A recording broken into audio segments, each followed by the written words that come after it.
Welcome to Scanner School, Session 1. Welcome to The Scanner School, a podcast dedicated to the scanner radio hobby. Class is about to begin. Here is your host, Phil Lichtenberger.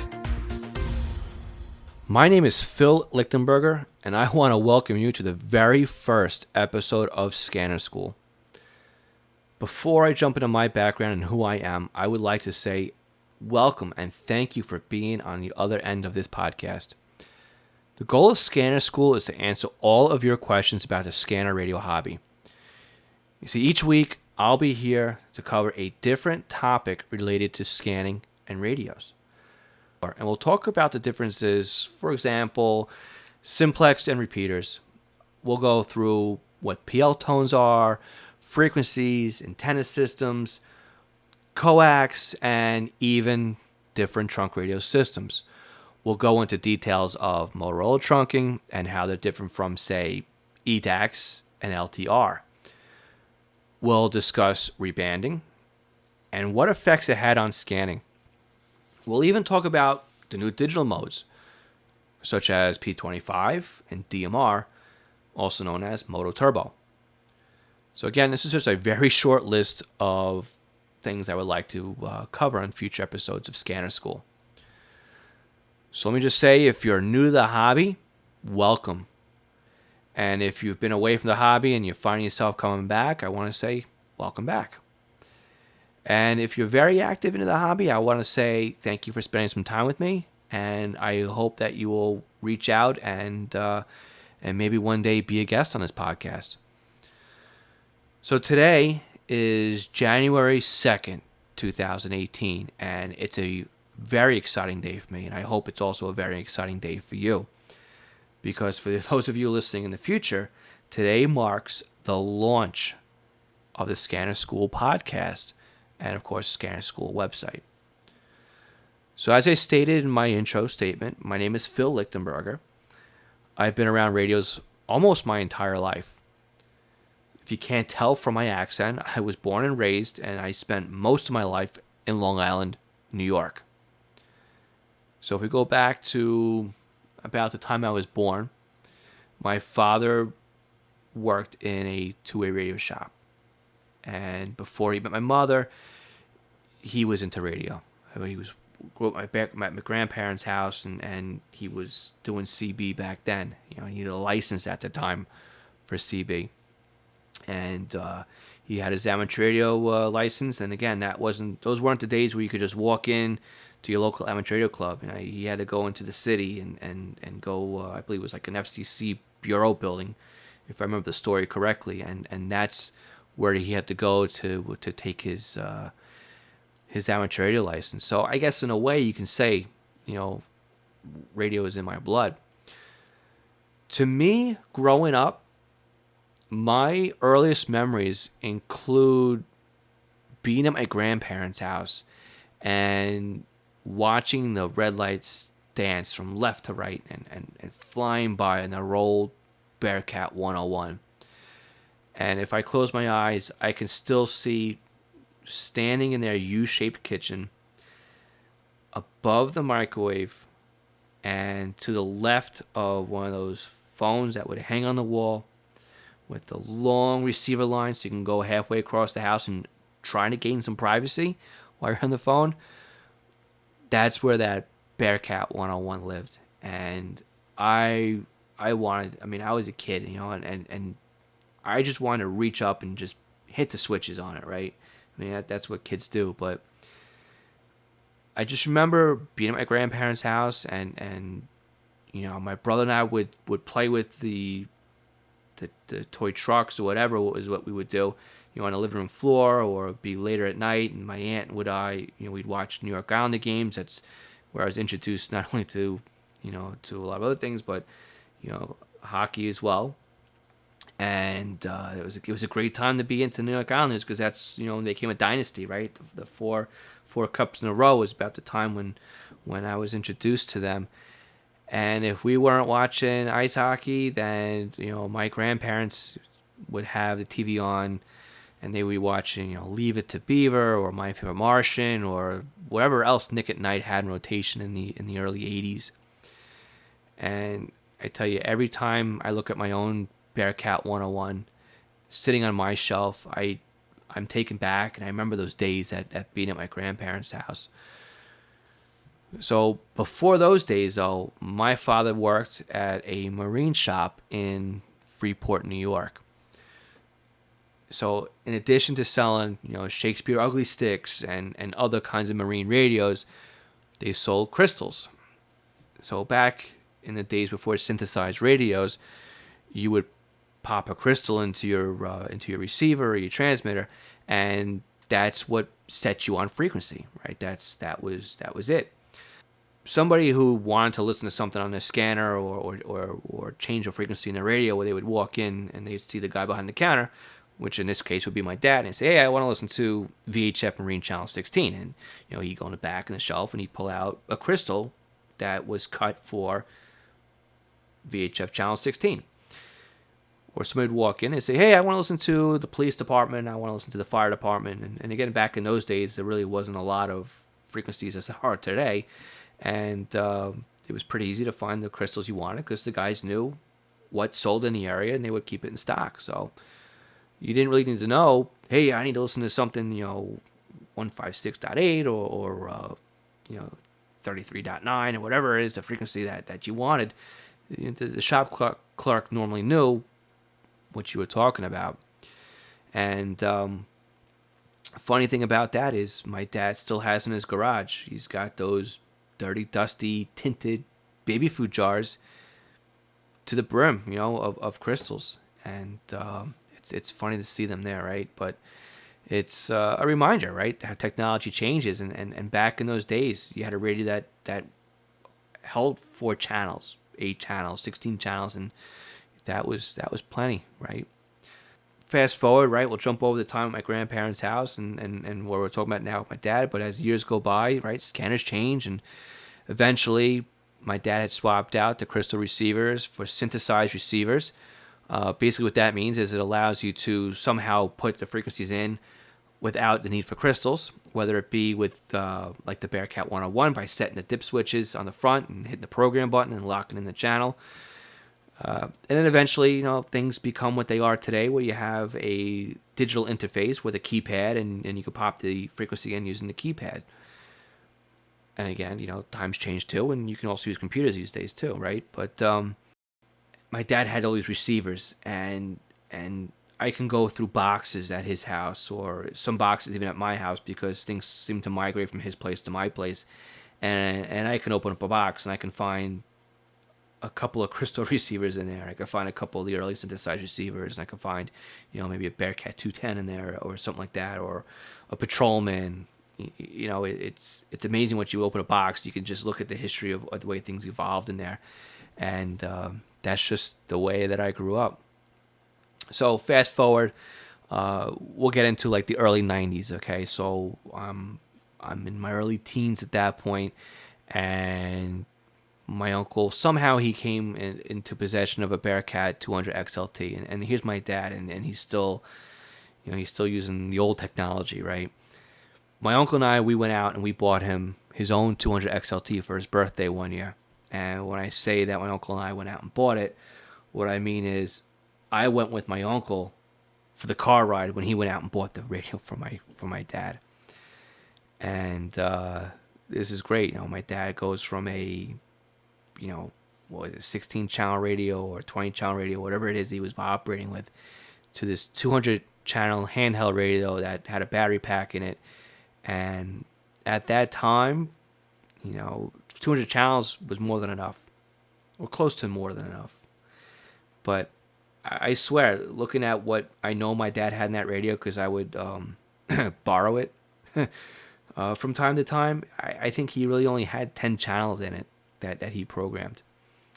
But I think my dad knew that I was using it, using his radio. And it was about the time that he got the gift from my uncle and I that he passed on to me my very own first scanner, which was dated. It was a Fanon Courier SlimScan 6HLU, which is a handheld, I believe, 8-channel crystal receiver. And I would just spend hours, digging through the baby jars of crystals and popping them in and moving them from the high spot to the low spot to find out if something else would come in, and just seeing, what I would get out of that. So what I want to do is I want to get more involved or more in depth into the evolution of radios and scanning and receiving. But I'm going to move on right now, and we'll go back to this topic on a future episode of Scanner School. Mid-90s, I guess, my dad had convinced my mom to study for her ham radio license. And these were the days, right, before everybody had a cell phone. Right now you think everybody had a cell phone, but it was time, right, BC, right, before cell phones. And what you would do is you would use an auto patch to call home. And basically what that means was you would have your radio, and you would punch in a sequence on the repeater system or simplex, wherever it was set up, and it would open up this auto patch. And basically what that meant was it would take a phone receiver or a landline off the hook, and then you could punch in the phone number and you'd be connected, you'd be bridged in.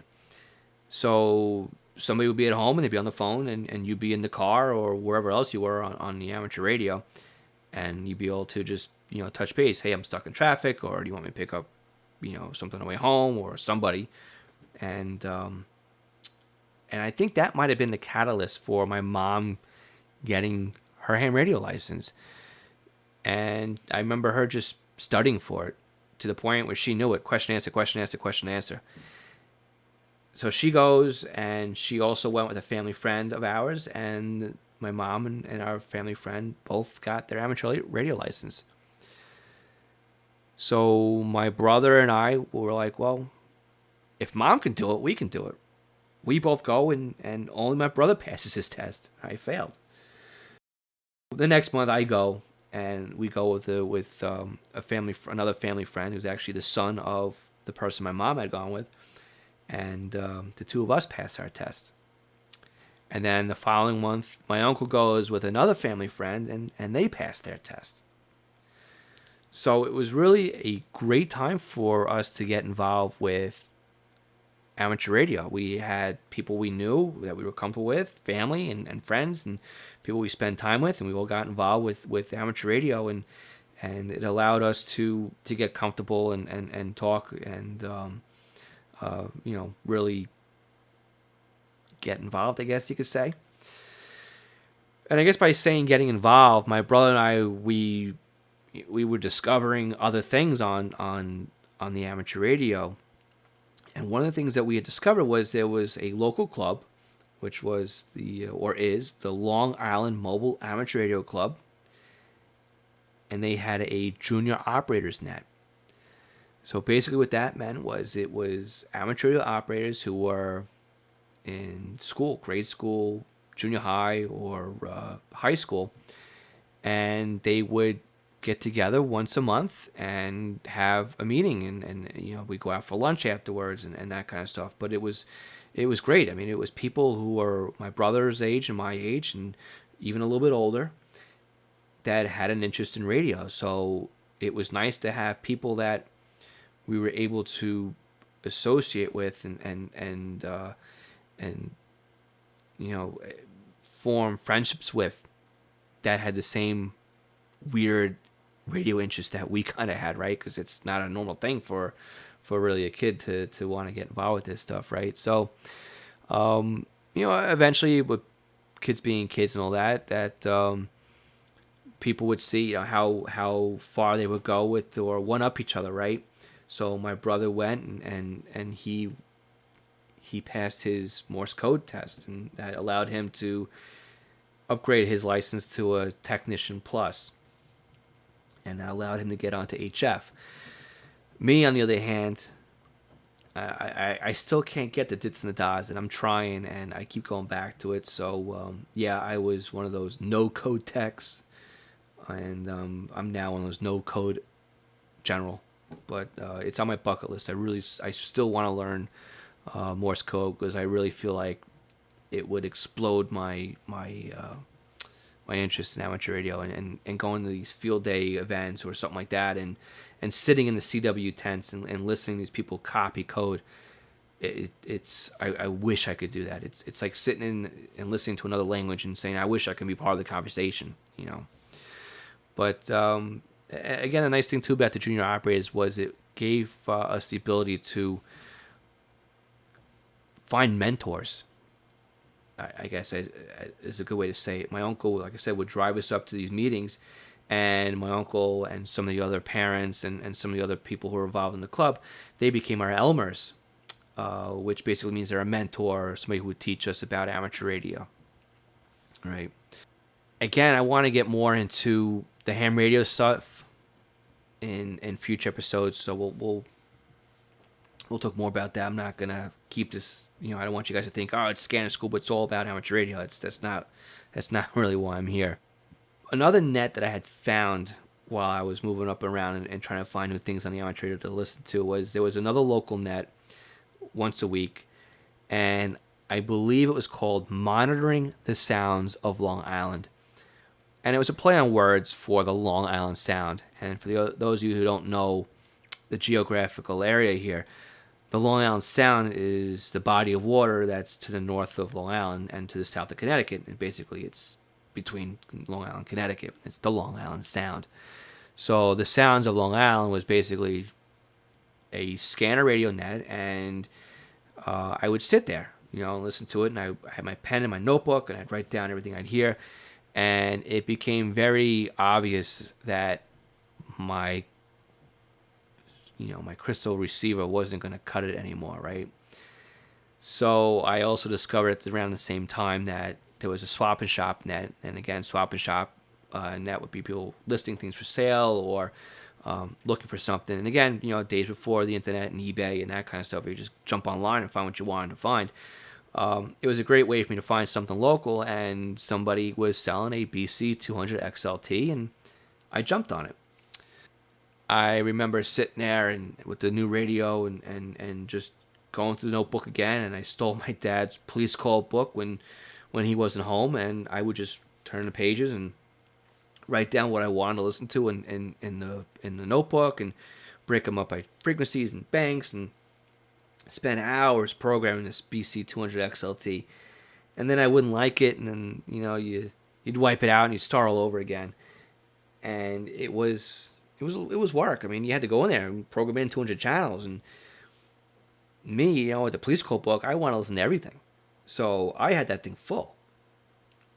But that brought on another problem because you don't know what you're listening to, right? These are the days before alpha tags, so it was really nice to have that notebook set aside. I go, oh, channel 61 was that's the Long Island Railroad MTA police, or channel 100 was whatever it was. And it's before you had alpha tags, you'd have to memorize the frequency, or you'd have to learn to listen for the dispatcher, and eventually the more you listen to it, the more you pick up on it. But it's as you're starting off, it's a lot to get used to. I was getting to the point where that 200 XLT wasn't cutting it anymore. And I had seen somewhere, the BC 780 XLT. And I remember thinking, I got to have that.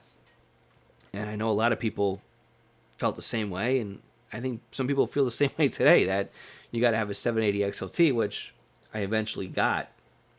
But at the time, I waited. And I waited and I waited. And I finally ended up with a BC 785D, which had 1,000 memory channels as opposed to the 500, and it had a slightly different layout on the keypad, and it also had the ability to pop in a card, which costs almost as much as the scanner, and that allowed you to listen to some P25 transmissions. Not P25 trunking, just P25 modulated audio, or P25 audio. And I learned very quickly that there was stuff in that radio I had no idea what I was looking at. And like, what is Motorola trunking, and what is LTR, and what is EDAX? And I was lost. And there was a learning curve. Like, what's what is LT, the logical channel numbering, and why does it make a difference as to how I program the radio, and why am I not picking this up, and why is what's the difference between Motorola Type 1, Type 2, and is this a splinter site? Do I need a band plan? Do I need this? And that's kind of why I'm here now. It's like I really wish I had somebody helping me at that time where, I was really getting into it.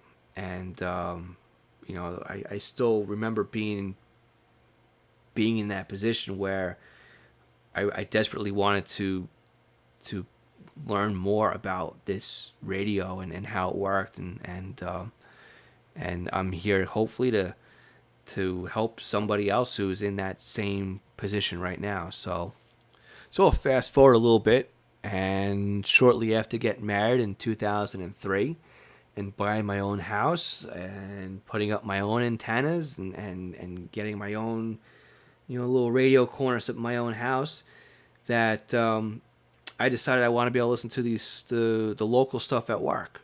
And these were the days before Broadcastify and everybody having an app in their pocket. When you put your radio online, there wasn't really much help out there. There wasn't an app, and it was a very crude tutorial on how to do it. And when word got out locally that I was streaming the local fire department, the local county on the internet, I mean, people were like, "What's the website name? Where is it located? How do I get involved?" So, in 2005, I launched my first website called w2lie.net, and it quickly grew to over 10,000 members. And I've added, I can't tell you how many scanner streams I have on there right now. But for those of you who are wondering, yes, W2LIE, that is my amateur radio or ham radio call sign. And it's a vanity call, and if you can't tell by the LIE, it's the Long Island Expressway. So it's a vanity call. I had an N2 call, and when I moved and I applied with the FCC to update my address, unfortunately it updated my call sign. If I had to pay to go back to my N2 call, I said, well, I might as well get something that is not unique, but something that means something to me and my roots, and LIE was available, so I jumped on W2LIE, and anybody who I talk to knows right away, from the area, that LIE is the Long Island Expressway. So it's a good call. I'm happy with it. Plus, if I ever learn how to use Morse code, I mean, it should be pretty easy to send. Some more about me and my radio interests is I was known for my website, w2la.net, and I was approached by somebody at Nassau County Aries, or Amateur Radio Emergency Services, to build a website for them. So in building a website for Nassau County Aries, I then became involved as the public information officer. And then I got pulled in to be the deputy chief radio officer for Nassau County Races, which required me to be a member of Nassau County CERT. I was the net manager for Nassau County VHF Traffic Net, which is a division of the ARRL or ARRL National Traffic System. I've been involved with Nassau County Skywarn and the Skywarn system, and I've helped teach a few classes on getting certified as a spotter. And I've also taught a class or two on home weather stations. I also helped the Nassau County Emergency Communications Radio Group set up their D-Star repeater for VHF and UHF. And for a very, very short time, I was certified for to be a VE, or a volunteer examiner. But I've never had the opportunity to administer any exams. As time goes, right, things change, and one of the things I love about radio is all the different things you can do with it, and not only all the things you can do with just radios in general, but all the things you can do with amateur radio. I've been interested in packet radio, and then I became interested in APRS, and I became interested in working satellites and the International Space Station and SSTV. And when I got my general ticket, I got hooked on sideband voice on HF. But again, we'll talk about a lot of this stuff in future episodes of Scanner School. So as time ticks by, like it always does, I was getting a lot of questions about scanning from just a lot of people in general who knew what I was doing as far as the online stuff and the amateur radio stuff. And in 2009, I believe the year was, and I could be wrong here, but I was asked to give a scanner radio presentation at a local amateur radio club or local amateur radio event called Ham Radio University. And it was a packed room. I mean, I was shocked. So I've been asked every year since to come back and give a scanner radio presentation. So I've expanded it. I give now two classes, an intro and an advanced class. And for those of you listening to this at launch date, I will be there this Saturday, January 6th, to again present my intro in the advanced class. Eventually, again, people know what I'm doing and they know what I'm involved with, and they start coming to me, hey, do you program scanners? Do you sell scanners? Can you give me a help? Can you pick out an antenna for me? This started becoming a business. And in 2010, I started up an S Corp. I named it Monitor Long Island Inc. And that became the business side of the hobby. And now Monitor Long Island Inc. is the parent company for not only W2LIE.net, but also another website I run called LongIslandFirePhotos.com. And in 2017, I spun off, or I hit a pivot point, and I started selling. Years before this pivot point, I was selling pagers, but the paging business started to require a little bit more attention. So in 2017, I filed for a DBA, or doing business as, in the state of New York, and launched EastCoastPagers.com. And EastCoastPagers.com is we sell Unication paging products and Swiss phone paging products, and also unofficially, we sell Apollo stuff too. But I don't have anything on the website. But I sell those 3 paging products, and again, that ties into the scanning because it's another way of receiving what's going on. And again, we'll talk in future episodes about how pagers work and with fire pagers and the tone systems and whatnot. But you take something like a Unication G5 or a G4, which is a P25 receiver, and it can blow scanners away with the ability to work on simulcast systems where some scanners just have issues with the simulcasting, and the G5 works phenomenal. So I'm very happy to not only be able to sell scanners and now pagers and whatnot, but bringing in this podcast into the mix and starting Scanner School, it seems like a real good next pivot for me because I really, as much as it's nice to have a business, I'm finding that I'm not spending as much time enjoying the hobby the way I used to. And not only enjoying the hobby as far as listening to radio, but being there to teach somebody and be somebody's mentor or an Elmer, so to speak. That's something that I really enjoy doing. And that's why I'm doing this, right? I want to be able to reach out and help somebody else who needs help or just wants to learn more about the scanner radio hobby and doesn't want to go through a written word or a website to try and find something. Because the nice thing too about the podcast is you can take it with you on the go. And you can listen to this in the car, or you can listen to it while you're out jogging or working out, or leave it on in the background. I mean, I got hooked on podcasts this past year in 2017, and that's why I'm doing this now with a podcast instead of doing it online in written word. That I sit there at work on my 9 to 5, and I just have podcasts on, and while I'm working, I'm learning something new at the same time. So to me, podcasting is a great way to teach and explain and to get information from one person to another. So I'm really hoping that this takes off. And I need to know you're out there. I need to know that I'm connecting with you. So what I'd really love for you to do is come on to scannerschool.com and sign up for our email list. And one of the very first emails that will go out will be a questionnaire, and it's going to ask you what type of scanner listener you are. Right? Are you new to scanning, or have you been scanning years ago but have dropped the hobby and are coming back, or are you a self-proclaimed expert? I would like to know a little bit about you, and I'll follow that email up with an open-ended question like, tell me more about you. Tell me more about who you are and how I can help you, or do you want to be on the show? And I would love to hear your stories. I'm sure other people would too. Like, what do you do with radios, and how does that fit into your life?